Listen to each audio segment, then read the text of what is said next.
Hello race fans, my name is Taylor and welcome back to Above the Yellow Line, the show where we talk about all things the NASCAR Cup Series. We are going to be previewing the EchoPark Texas Grand Prix, and I'm with my friend Zachary Bell. Welcome back to the show.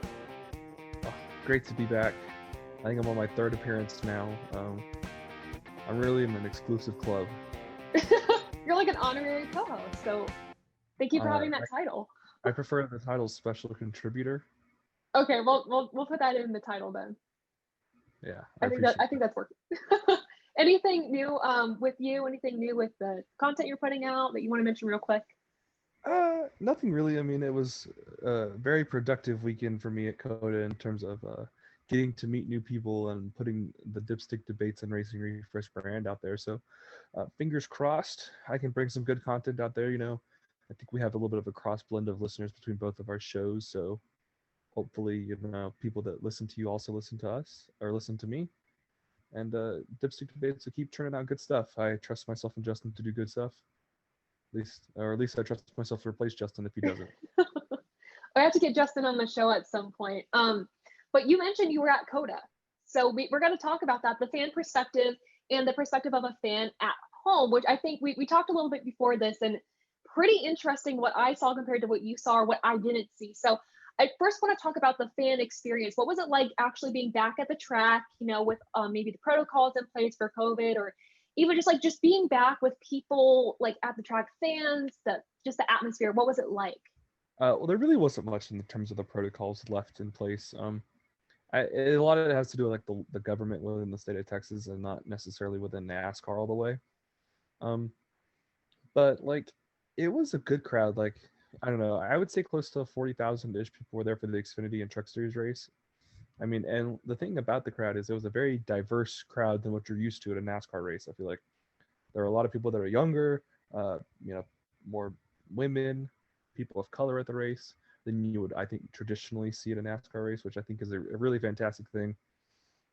And I was asked like a few times about like things, you know, because I guess I looked like I knew what I was doing there or something. You're a pro. Yeah, something like that. An old veteran, I guess, is more what you want to call me at the races. But yeah, it was really, really good crowd. And then Sunday's Cup race, there were at least 60,000 people there, and that's probably lowballing it a little bit.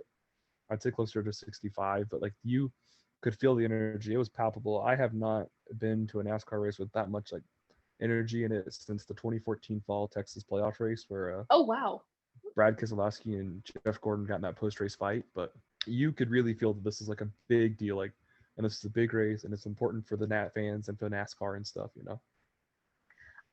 I felt that like through the TV, just seeing the crowd, the excitement. Obviously, Matthew McConaughey gave like the driver start your engines in his own fashion, and for the first time in a while as a fan, I felt really excited to watch this race. I was nervous about it, obviously, just because it's a new track, it's a new setting, but for me sitting at home, I was like, man, this is what NASCAR was missing in it. It's the fans, it's that excitement, it's that atmosphere. So and it was like they had a full crowd, right? It wasn't like, you know, they weren't doing like half capacity, it was full capacity, correct?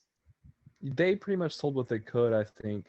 I didn't really see too much emptiness in the grandstands, and then they have general admission where, you know, people can buy and sit wherever. So the general admission areas were probably a bit thinned out, but that's just because people had choices and stuff. A lot of people were congregating like on the bridges that you saw over the track and stuff and everything. It was like a really good crowd. I mean, it was bad traffic trying to leave, I'll tell you that much. They showed some of the traffic on TV and I'm like, I'm glad I'm not there. I felt bad for you. I was like, I mean, you guys got a pretty decent race. We're going to talk about that in a second, but yeah, that traffic sucks. Yeah, it was not fun. They did COTA, for all the credit they deserve for all the great things they did this weekend, they did not know how to handle a crowd of NASCAR traffic. I don't know what the F1 races are like, but if it's the same, I feel bad. We're going to talk about the things that they handled well and they did not handle well in a second. Let's start by lining up the field, going down the starting lineup, because it shifted quite a bit. We had Tyler Reddick on the pole. He is the first driver at RCR to win a road course pole since Dale Earnhardt at Watkins Glen in 1996. So that was impressive there.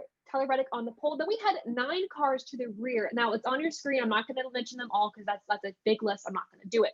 But one notable I want to mention is Denny Hamlin, who's, I would say he's pretty good at road courses. So A little bit of an uphill climb for him, but that is your starting lineup. Now let's go to the end results. Now, as you can see, I am a Chase Elliott fan, not gonna lie. And so here's my garb, the championship shirt, the hat. Very excited. He was your winner of this race. Where now Zach and I are gonna break down your top 10, and we're gonna go beyond that, discussing notable players outside the top 10. So Chase Elliott, he was 2 laps short on fuel. We're gonna discuss this a lot more later. We're just gonna lay out the playing field for a second, Zach. So we're gonna hold this for later. But 2 laps short on fuel, rain, horrible.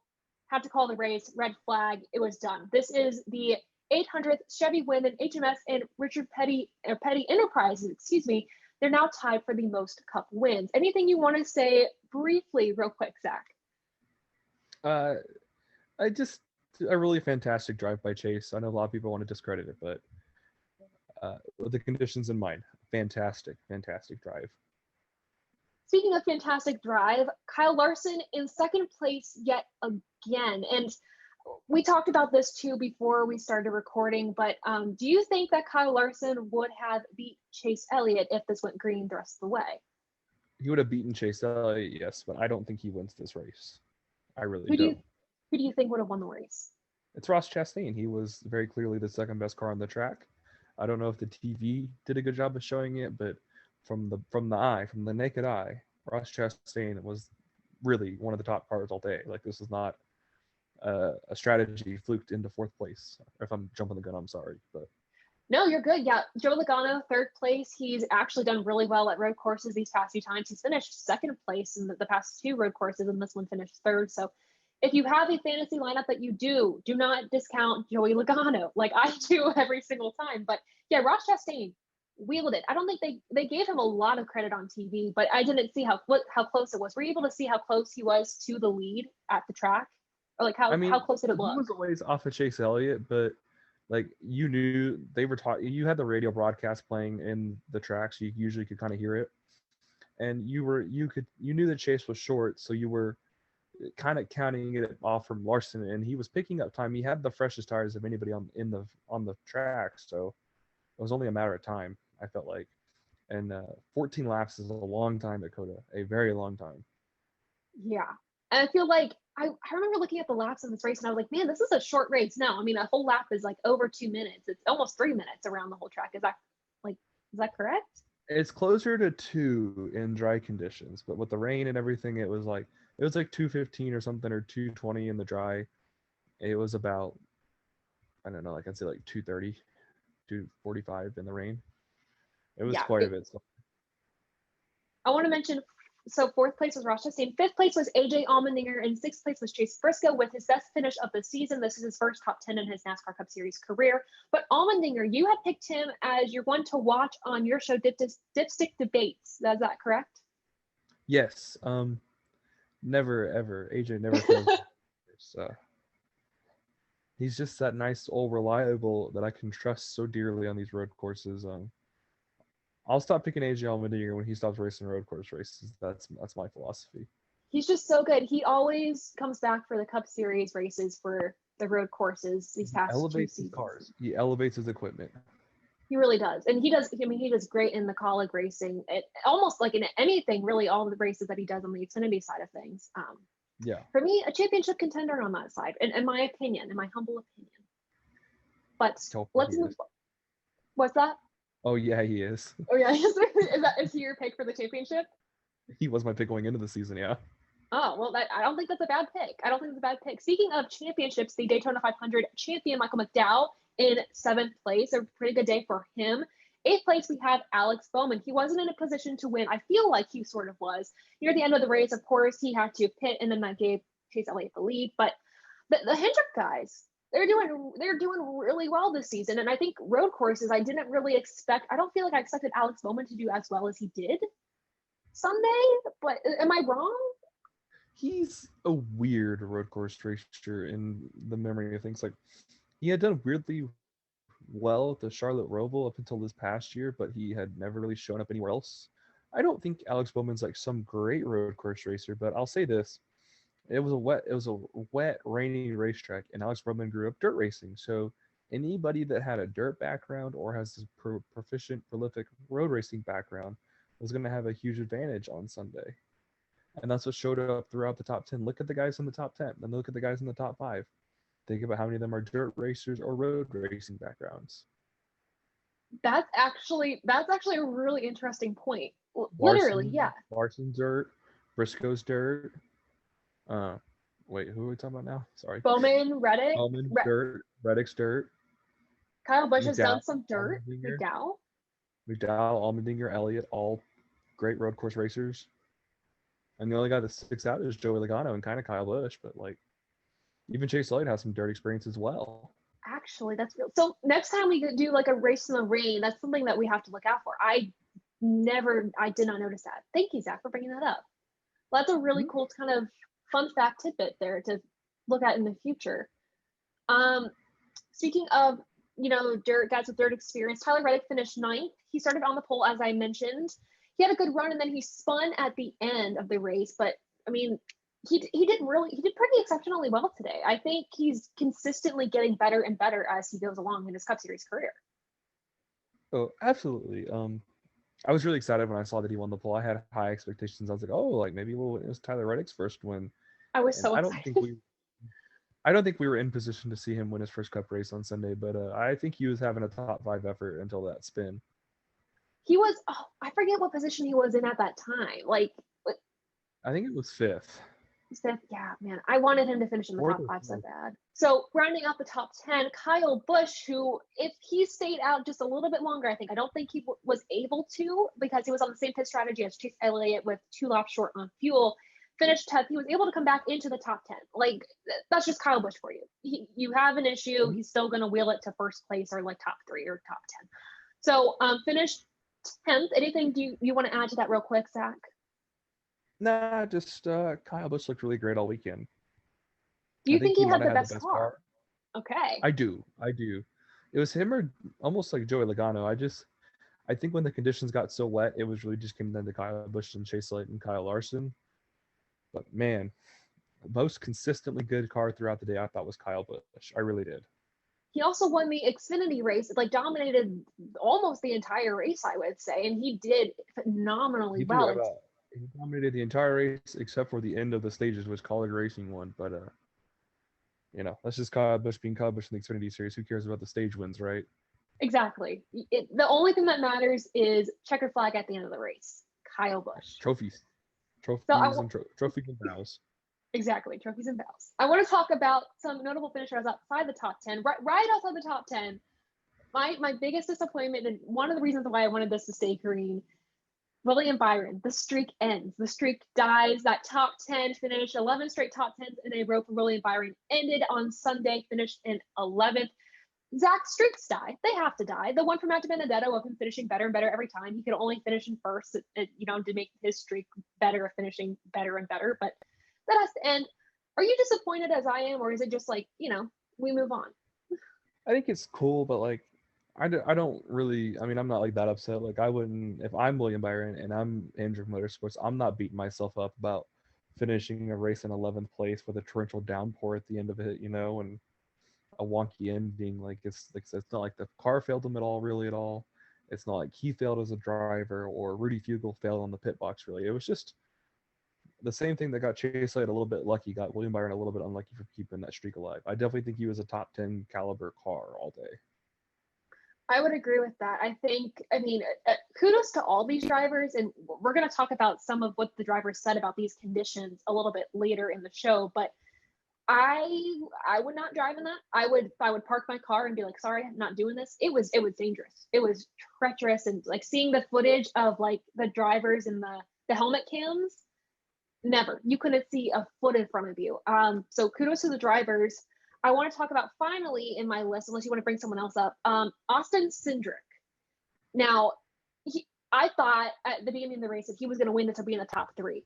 I completely honest with you. And then at the end of the race, he spun out. Like his one of his his front tires didn't have any grip or something like that. And he started to fall back through the field. He held up a lot of good drivers, kind of giving Kyle Busch a really good lead. And then Syndrick spun out, and then they threw the red flag then, I believe, after he spun. And if Austin Syndrick spins out, if you didn't know, he started the race basically on slicks. They had a choice to go to pit road.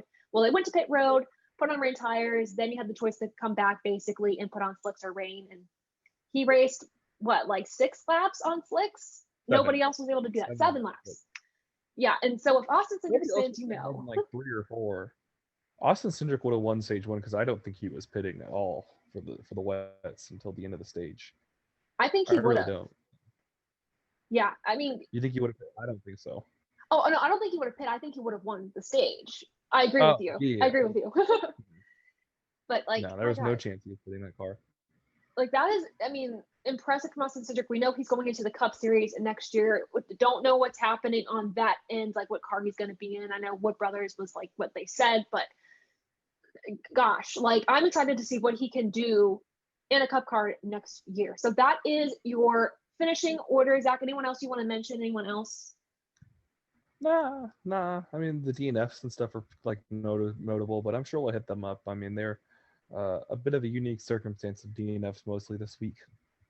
Yeah, let's talk about that real quick. We have the Dnfs of Quinn Houck, we have Justin Haley, then we have Bubba Wallace, we have Christopher Bell, Kevin Harvick, Martin Truex Jr., and Cole Custer. So we're gonna go down the line now, mentioning our top moments of the race, and I literally cannot just like name moments. They're all just congealed into one, which is just track conditions. Like track conditions, and Zach, I want you to talk about this in a second about the rain and everything. But before we talk about that, let's discuss the 2 major wrecks that happened.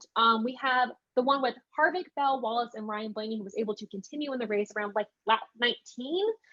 This wreck took Harvick out of the race with his first DNF since, was it Bristol 2019? I think it was. That sounds right.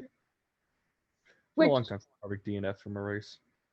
It has been, and I was like, I saw that car torn up, and I was like, this doesn't register in my memory as something that ever happens. Like it seemed like it years ago, not even 2019, like way farther back. But this also took Christopher Bell out, Bubba Wallace out of the race, and I had no clue what happened on my TV. It took them a bit to figure it out. Like Zach, on the track, were you able to figure it out quicker about what happened, or were you just as clueless as the rest of us? You could tell that something had happened. You could like. You heard, like you could hear the collision, and you really heard it for the next caution, but you could hear it, and then like you just see this like wadded up, Blaney's bumper wadded up and stuff, and then you see the other cars come by on the wrecker, and you see what happens, and like you put it together. I mean, because where I was at, I couldn't quite see that part of the track very well. I saw it just very barely out of the tip of my eye because it was at the very edge of the track I could see. And you're just like, oh man, this is getting dangerous, y'all. Like, the Rooster Tails were out of control, and it's very clearly, Harvick was slowing down, and then Bubba Wallace somewhere in this end. I imagine not his primary spotter in Freddie Crap, but that second spotter probably had that sector of the track, and did not tell him what was going on, and he just, blasted into him. And then the same thing happened with Blaney and Christopher Bell. It looked like Blaney was slowing down for that wreck, like he saw it, and then Christopher Bell did not, and just straight blew into his back bumper. And you're like, oh my gosh, I don't know if anybody saw the images of Christopher Bell's car, but man, oh man, did he take a lick off the back of Blaney's car. Yeah, Blaney's car was torn up, Bell's car was torn up, Bubba Wallace's car like destroyed. I mean, like not as bad as Cole Custer's car. We're gonna talk about in a second, but like so that's wreck number 1. Let's leave it with that, and let's go to wreck number 2. With this is one of the scariest things I've seen, minus like the Ryan Newman wreck at Daytona, and minus like some of those big wrecks. But fast forward to lap 25-ish, we had Martin Truex Jr., Cole Custer taken out of the race, and this also involved Michael McDowell. On the restart, McDowell had checked up, I think because, visibility, and Martin Truex Jr. didn't see it, got into the back of McDowell. And then Cole Custer, I don't know if he had nowhere to go. He wasn't able to brake in time, didn't see, literally, rammed right into Martin Truex Jr. Martin Truex Jr. car, got on top of Cole Custer's. Cole Custer's car, it almost seemed like it exploded, the front of it, fire. Did you see that at all at the track? This one I had a lot better view of because it was a little bit closer to our spot on the track, just a little bit. And you saw the explosion happen and stuff, and I mean, I didn't know you couldn't see exactly what triggered Truex, because the visibility that they were dealing with was also something we were dealing with in the stands. You just couldn't really see exactly who was behind who, in that part of the track, because it's one of the higher speed portions of the track is what they're getting into. And man, like you heard him hit the wall too. Like you heard that Onco barrier and stuff, and like you pause and take your breath for a second, then you look at the jumbotron and you see them getting out of the car. But like, Yeah, they that's were the type of both stuff. okay. They were both thankfully okay, and then there was a red flag. Yeah, NASCAR. Uh, I guess better late than never on their end. But Yeah. man, it's really like uncomfortable when you see Cole Custer tweeting about it and like saying like it's like some like the sketchiest situation of his life. And you hear Sherry Pollock's like saying this is taking years off my life, and then like she's like, oh, I don't even know how many I have left and stuff and everything. And you're like, man, And Kevin Harvick's comments, like we can get into, but like it's just Yeah, I whew. have his comments right here. I have almost every driver involved. Bubba Wallace did not comment, so I don't have one of his crew chief did, but Kevin Harvick said, quote, "We have no business being out here in the rain, period. All I can say is that this is the worst decision that we've ever made in our sport that I've been part of, and I've never felt more unsafe in my whole racing career, period." Christopher Bell said, "You're racing blind." Cole Custer said, "You can't see a foot in front of you." Martin Truex Jr. said, "You can't see a thing." Now, Kevin Harvick's basically just is pure frustration struck me. I actually think he, and this is gonna sound a bit bad, but I Okay. feel like he over exaggerated this just a tiny bit to get his point across. You know, like we've seen some really freaky things happen at Talladega and Daytona, and I would argue that that's like just as dangerous or more dangerous than what we saw on Sunday. Mm-hmm. That is my opinion. I mean, He we've was seen, very adamant about bringing that point forward in the dirt race too. He said almost the yeah, same thing. yeah, but like I think the thing that like we have to understand with him and with NASCAR is that like NASCAR doesn't know what the limit is yet. You know what I mean? Mm-hmm. They don't know how far is too much and how much rain is too much. And then this is a high speed road course. They don't really go to high speed road courses or road courses that have as many high speed sections as this one does. So that's kind of my argument there.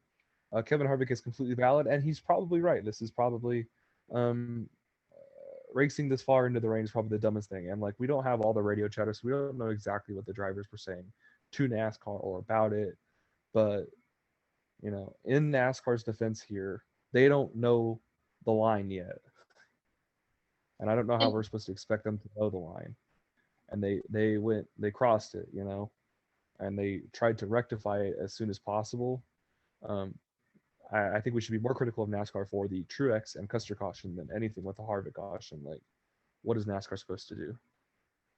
that's where we're going to start our debate about the track conditions here. And we're going to get into where you think we should have pulled the red flag or the yellow, whatever one it is. But from the track, I want you to kind of describe to us what the rain was like, because for the fans at home, I mean, you can't really see the rain on TV. You can tell the track is soaked. You can tell that they're standing water at some points, but as a fan, like those you dedicated fans in the rain and your ponchos, like how was it at the track, and what were you seeing that maybe the fans at home were not?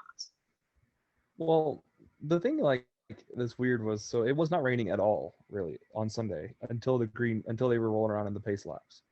Up until that Oh, point, it had been dry. Yeah, there has been no rain on the track at all on Sunday, um, at least for a while. I think there was a little bit of rain during qualifying, maybe, but like not really anything significant. You know what I mean? It was just sprinkles here and there, and then it started raining a little bit, and you're like, it's in the beginning of the race, it was kind of like the rain we saw during the truck race, which I would just best describe as like pesky. Imagine like trying to have a picnic outside and there's a fly over your food, right? Just like a yeah. bit of nothing you can handle. Okay. And then all of a sudden, it took a turn and got progressively worse, and that is about the point where you saw the Harvick wreck. And it's at this point you realize like COTA has so many hills and elevations and stuff, so the water will build up in between the elevation changes and stuff, and they create like natural troughs. And you're like, okay, like this is probably time to call it, but like, NASCAR being the entertainment that it is, wanted to give it one more good go. Because I truly think that after the Harvick wreck, NASCAR's original intentions was if the rain didn't get better and they couldn't drive the track, they were going to race to the end of stage 2 and then call it a race. I really think that's what they were going to do. Really? Just try to mail it in. Yeah. Okay. That was kind of my bold prediction. But of course, the Truex wreck happens, and like, all right, just to even finish this race, we got to dry this track, and like it really, lightened up quite a bit. It never really stopped raining though, but it was in like just enough to like have them dry the track off enough to make it raceable. And oh gosh, I don't know, maybe lap like 45 or so, it started picking up again, and as soon as they threw that caution, like I don't know how many questions you had as a viewer on TV, like if they were gonna get this race going or not, but like it was pretty obvious, like as a fan of the stands, like this was not going back green, like this race was over. I would say, as someone who was sitting at home watching, I think we had more questions, and because it was a pretty quick call, like they said, drivers get out of your car, but stay close, like don't go too far, and then they called it. I don't know. I know the drivers were like, this is gonna be more treacherous. Kyle Larson made a comment when he was out of his car, basically like, I don't think we're going to go back racing, second place, whatever. And we're like, oh, so maybe this isn't happening. And then they called it. So I don't know if it was as clear to us at home. I wasn't so clear on it, but from the track, I saw some of the pictures of everyone just like drenched, and everyone's like, yeah, listen. I mean, you were covered in rain. Like, I mean, I had a poncho and stuff on, but like, my shorts and stuff were soaked and stuff that weren't covered. Like, it was just one of those things that's like, people were going to get miserable. The drivers were not going to be happy about this at all. And I think, COTA doesn't really have good lighting, if any at all. So that was becoming an issue. And I know people were like, oh, we could just move the start of the race up, but like really you can't. Like, how are you supposed to do that really effectively, like so close to the start of the race? Like NASCAR can't retroactively know that this is the amount of the rain that we can take on a racetrack, and this is how much we can race in. Can't be critical of them for that. Yeah, that's where I want to bring this question to you. There's it's kind of a two-parter, but one, I think you already discussed this and said this, but kind of a definitive answer. When would you have like pulled out the red flag, pulled out the yellow?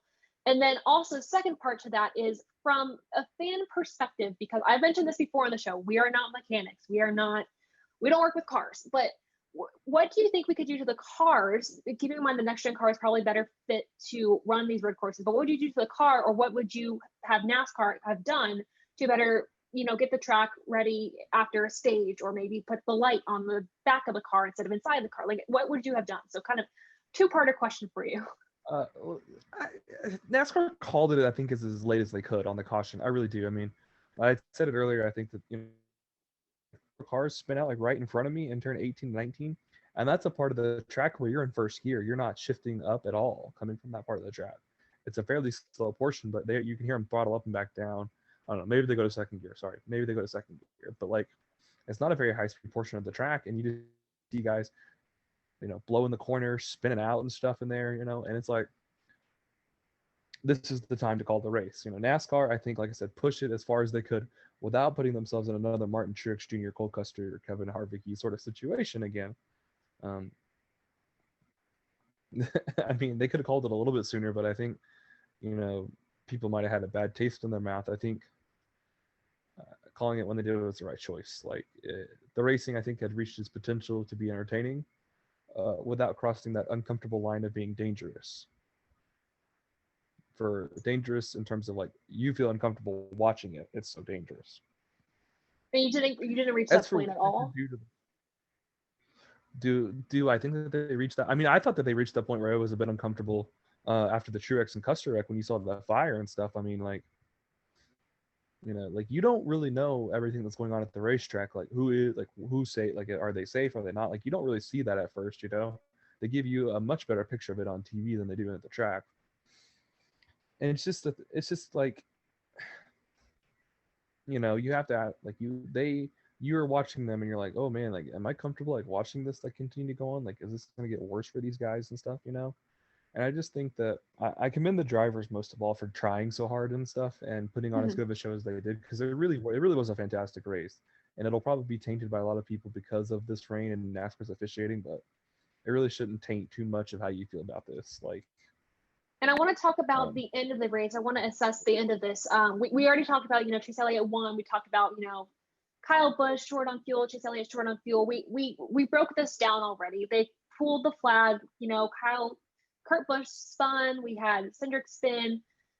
Called it. So let's go with this. First of all, Zach, the question in the comments, social media, everyone, if you're a Chase Elliott fan, obviously you might have a very strong opinion. I want to preface this. I am a Chase Elliott fan. But that does not change my opinion of how I feel this race should have been run, when the cautions should have come out, because I agree with you on like everything. I think I feel like after the Martin Truex Cole Custer wreck should have stopped, reassessed, and and they did. They pulled the red flag and then they went back, or they had a caution. They had red flag. So question for you, the question of the hour, Zach, did NASCAR rig this race? Do you think it was planned? No, it was not planned. Listen. NASCAR, people fail to recognize that NASCAR has to be responsible for so many things other than the race itself. They have to be responsible for the driver's safety, the track people's safety, the teams, the teams involved, the pit crews, the spotters, everybody else's safety. NASCAR is also, in a sense, responsible for the fan safety, right? Like, I mean, if this thing there was, lightning reports in the area and stuff. Like, if there was lightning that had come into the track and stuff and had a situation, you know how bad that would have looked? Like, I mean, don't get me wrong. I'm sure NASCAR is very happy that Chase Elliott won the inaugural race at COTA. I think we all should be. Like, this is a big race. It's a big deal. We talked about that. I talked about the energy going into this race and in the stands. Like, is there really a better person in the sport right now to win this race than Chase Elliott? No. But NASCAR didn't rig it. I'm not a Chase Elliott fan. I didn't want to go drive 200 miles to go see Chase Elliott win a road course race necessarily. But, like, what is NASCAR supposed to do? Like, wait for somebody to go into the wall and get seriously injured to injure a driver or some sort of ed track person or a fan? I mean, what are we wanting them to do, And here's my opinion on this. It was pretty perfect timing, but I do not think they were like, let's let Chase get the lead and then we're gonna call. Like, I don't think they would do that. I think that's really stretching it, at like very much stretching it. And it's very much a situation, don't hate the player, hate the game. We wanted to race in the rain. Then we don't want to race in the rain. There's a fine line that, like Zach mentioned, that NASCAR is trying to do, where they're trying to find the limit. And I think to find the limit, in my opinion, that involves more testing and whatever. And you can't just test the day of the race. We saw this with the Bristol dirt race. And I feel like we're talking about this all over again, is we should have done more with the cars on the track in the right conditions, not just putting water on the track, like in rain, figuring out what's the point where you stop. It's really hard for NASCAR to do and to test this sort of situation, of how much water, how much water they have to put on the racetrack for them to understand that, and then to do it at the speeds that they were carrying at COTA. I mean, even in the rain, they're still going 160, 170 miles per hour. Which is insane. Right. Like, who does that in the rain? Like, who would do that in their street car? Like, I mean, listen, if you're here complaining that NASCAR called this race for Chase Elliott, like, you don't care a rip about driver safety. And I'll call it say it straight up. Like, I mean, racing's dangerous, and it's inherently dangerous, and we should not take the danger out of racing, and that, like, it should be dangerous because it makes us appreciate the feats in which these drivers accomplish on a weekly basis more. And it's the sort of thing where we should not be coming away from this race that, NASCAR rigged it. This race, was terrible because of the rain, but we should rather be commending the drivers. Think about how clean and professional this race was outside of those two cautions. There was no other caution, really. There was a Daniel Suarez spin, and then there was, like, the stage breaks, I think. Like, what more do you want from these guys that don't have this experience, I want to mention Scott Miller addressed the media, and he said that they should have stopped the race earlier in the second stage. And basically, they were saying that they're going to use this race to learn better in the future, which I think is what you have to do. We are returning to COTA next year. I'm very happy about it. I don't think it's confirmed yet that they are. Oh, it's not? Okay. No, I have not confirmed. But it's based on the energy, based on the hype around it. They really COTA got kind of the short end of the deal here, because you're going to have there are already people that did not want them racing in COTA because it's an F1 purpose-built track. And there are also people that hate road course racing, and they don't want road course racing in general. Then there are the people that are going to hate this race because Chase Elliott won in a rain-shortened situation. This track needs a fair shake at it in the dry conditions and in a dry race and stuff to see what happens, because the racing was phenomenal.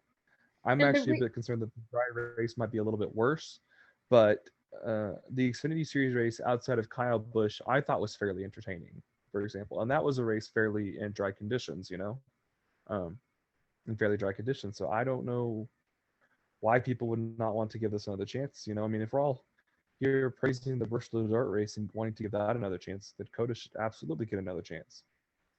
I agree. I think COTA deserves a second chance. I thought the racing there that we did see that wasn't like, Rex was fantastic. I'm not looking at the winner. I'm not looking at obviously, yes, the Rex have a part in this, but the racing I saw was exciting. Like, as a fan, these past few weeks, I've been kind of like, racing, that's cool. I was excited. Like, I'm not a person that really likes road courses, and this was awesome. And I think we're going to segue this into our race ratings. We got to pick this above or below the yellow line. And actually, I gotta give this a 90%.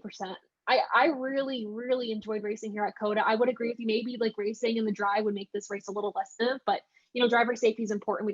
We talked about that, but I was excited. This is the first time in a long time I feel like I've been truly excited as a fan to watch a race. Yeah. I'm at a 90% as well. Like, I'm surprised you gave it a 90 based on the TV coverage, but like, TV did not, from what I saw, did not do this race justice at all. No. Did not do this race justice at all. And it's a shame, but like, this is absolutely fantastic racing. There was great racing across the mid pack and everything. Like, things are changing like every lap. It was so fantastic on their end, like on NASCAR's end and the driver's end. Like, I commend them, because I'm not sure I've ever seen a race in person where they really tried so hard to put on a good show. And I think the drivers knew like how important this race was for NASCAR and how important like making this market work is. They put on a great show. Like, I'm not even a Chase Elliott fan. Like, I'm clapping my hands over here because like there's guys are hydroplaning across the racetrack, and he is just so clean and crisp out there, like 90%. And like, honestly, the things that like detracted for this race for me personally were like the caution thing. Like, the Truex wreck is like, it leaves a bad taste in your mouth a little bit. Yeah. It's like drinking Red Bull. Like, it has a weird aftertaste, for example. The fact that it didn't get to finish under a true, checkered flag, like we didn't get to run the race out, I think it leaves a bit of mystery. But I'm also semi-convinced that Chase Elliott would have built up enough gap to save fuel the last couple laps. I mean, he was pulling away from Kyle Larson there. I mean, he was blowing him away out there. So I'm not like too critical of it at all. Like, no, so NASCAR's 90%. officiating. Yeah, 90%, and like trending upward for the future. Like, they need to be back there, whatever it takes, really. I definitely think we should be back. Those are our ratings. And with that, we're done. Thank you all so much for listening to Above the Yellow Line, the show where we talk about all things in the NASCAR Cup Series. Zach, yet again, thank you so much for joining the show. I really enjoyed hearing your perspective from being at the track. Like, I feel like the energy came through the TV screen for me, and then just hearing, I feel like there was at least some things that were similar about being at the track and watching from the TV. But gosh, I want to go to COTA now. You made it sound so exciting. It really is a beautiful facility. I mean, like, everybody should get the chance if they can go. Like, I don't think there's really, like I said, I don't think there's really a bad seat in the house. You can see so much there, and it's awesome because like you'll be watching and you have them take these 2-minute-ish, 2.5-minute laps, and it's like you'll focus on these guys like all the way across the racetrack, and it's cool because like you really can't even hear them because they're so far away. And then you pop back up and like you watch the jumbotron as they're kind of up through the back portions of the course, and all of a sudden you can hear them coming back, and you're like, all right, who's gonna come back in front of me? Like, who's gonna come back in the lead this time? Like, I was watching this entire, when Chase Elliott made that pass to Kyle Busch, which would end up being for the win. You saw that pass coming for like 3 laps at the racetrack, and you're just like watching Chase Elliott go, and then he made the move like right in front of where I was sitting, heading off from like 19 into 20, and you're like, man. And then because I couldn't see the start finish line because of the paddock there, they disappeared, and all of a sudden you see them, and I'm right up about where the hill. My line of vision started about where the 133 foot like hill climb started, and it was at that point, and I'm like, man, there's Chase Elliott passing for the lead. He just got the lead, and I'm like, wow. Like I said, phenomenal A++ experience. Absolutely recommended if you don't get to go to a road, if a road course race is not something that's easy for you to get to, or easy for you to see. The one on your list should be COTA, and I really think that this race and the track could be like, I know NASCAR's looking for another crown jewel in a way with like moving the Indianapolis road course like from the oval to the road course, but might I suggest COTA as a possibility? A road course crown jewel race. I mean, NASCAR's evolved far enough now. We have 7 on the schedule. it's probably time we pick the premier road course in NASCAR, and I think COTA has a very strong claim for that in the future. I would definitely agree. Zach, before we close out the video, where can we find you? Where else can we find you? I mean, I'm on Twitter at ZeroBone98. It's a lot of NASCAR content over there and stuff. You know me beefing with the people on the timeline all the time. I have some pictures uploaded from COTA that I really got to do. Maybe I'll upload some videos. You know, videos on Twitter are a bit funky. And then, of course, everything over at Racing Refresh, ATYL, all of them, the Racing Refresh show itself, the weekly downshift as well, and Dipstick Debates, of course, which I'm very proud to be the co-host of. And yeah, thanks again for having me on. It's always such a pleasure to come on. I'm hitting 5-time status almost halfway through your first season hosting this show, which is a bit alarming. I'm working towards about 100 episodes by the time we get through your 5th season. So, you know, wow. Yes. Yeah, thanks so much. And check out my Twitter page. We mentioned Zach's Twitter page. Check out mine for more race day coverage and just general updates. Also, subscribe to the channel and check out the Podium Finish where I write. I'm proud to be part of that team as well. We just did interviews with Kyle Busch, Tyler Reddick, and Alex Bowman. So make sure you check them out. Subscribe to the channel. Tell your friends, tell your family. And while you do that, thank you all so much for watching another episode of Above the Yellow Line. And until next time, we'll see ya.